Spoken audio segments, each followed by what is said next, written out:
Hello, welcome to another Burgundy with Tweedy video. It's a pleasant spring afternoon. The temperature has dropped a bit since that recent heat wave, but still nice to be out. I may have made some murmurings about the fact that I was considering laying down the 2022 vintages from that mixed case I bought from Costco.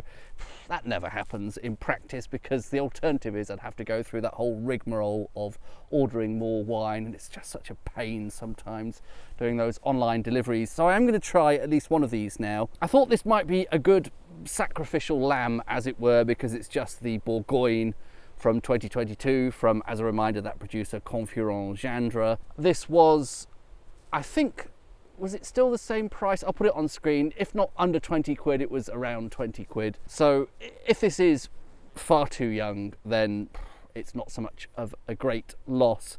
And also, I get the impression that these lower appellations, they're often designed quite intentionally to be drunk young. Drank young? How do you conjugate that? Drank? Consumed. They're often designed to be consumed at a relatively young age. What's this had then? 2.5 years or so. That really is pretty young for a Burgundy, but who knows? Perhaps I'll be surprised. I've had very few wines so far from 2022, so it is a vintage I have no real sense for. I've generally been just avoiding buying them because I suspect they will be too young. But who knows? Perhaps if they've done some trickery in the winery to make this ready sooner, whatever that might entail, then it might be just about drinkable.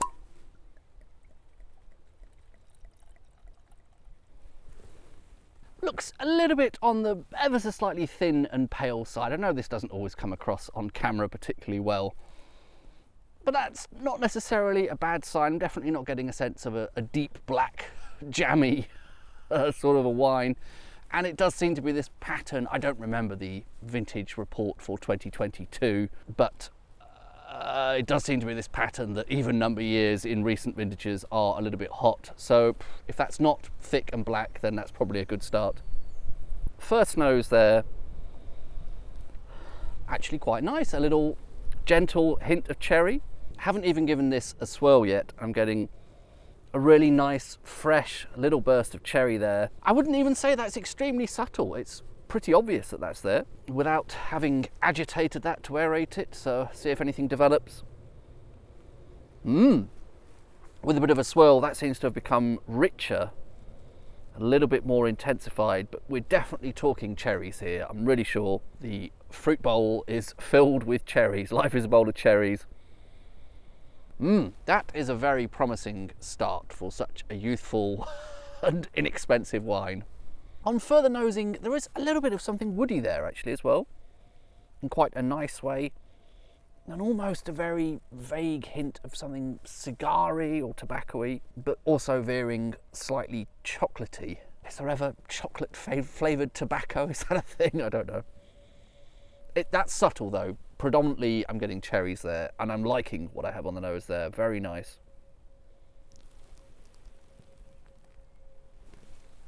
Wow. That is hugely drinkable, as it is straight away. There's a decent level of concentration. Nice, almost viscosity to the mouthfeel, which I really like. Really sort of smooth, silky, but I don't know, gelatinous or something. That sounds weird, it sounds horrible, doesn't it? But not exactly a texture that I would classically call Burgundy-esque silk. A little bit more viscous or something, but still smooth and pretty pleasant in its own way. I felt as though I had little hints of spice around the edges there, but all very restrained in a good way, nothing kind of over the top, nothing detracting from the core fruit profile there, which is still very much cherry and still very nice. I suppose it is ever so slightly towards the lighter side, but only a tiny touch. That still has, a decent amount of body by Burgundy standards. Nice balance to it. It's a little bit of sweetness, a little bit of acidity there. Really good hit of cherry.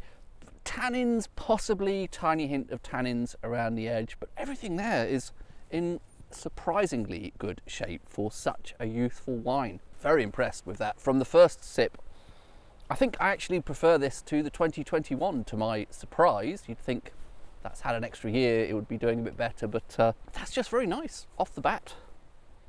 Wow. And perhaps this is just my uneducated nose slash palate. I don't really get any of the usual telltale signs here of a wine that is too young and not yet ready. Those green notes you sometimes find, or green pepper, it sometimes manifests as not present here. The fruit is really quite ripe and quite nicely developed. Some wines can start off overly tannic because they're expected to soften over time. Again, not seeing that, just very subtle hints of interesting peppery tannins around the edges, which I very much like. I suppose some wines can start off really quite acidic because that's another thing that tends to fade with age. Some wines can just be sort of flat and boring to begin with before they have that age to let the aromas, compounds develop. None of that is happening here. I think that is ready now, and I think it is very drinkable now. And I would say, even more so than the 2021, there are even hints of the Vosne Romanée about this. As a reminder, I believe, and this may just be rumour, that the parcels used for this very low-level appellation, Burgundy, are in fact dotted around Vosne Romanée, and presumably not parcels that can officially be called Vosne Romanée, otherwise they would have slapped that on the label. But it is almost a Vosne Romanée, and I'm getting some of that sort of, even at this young age, and even in this lowly appellation, some of that elegant fruit that you would expect from Vosne Romanée. Really surprisingly lovely. I don't know, perhaps I've just somehow hit this in the right mood with the right environmental conditions. I don't know, perhaps if I open this bottle on another day under different circumstances I might be not so impressed, but right now that is drinking really surprisingly nicely for something so modestly billed, so modestly labelled and so reasonably priced. I would be very tempted to buy more of that, I think. Brilliant. What a treat. What a great result. Really quite pleased with that. Cheers.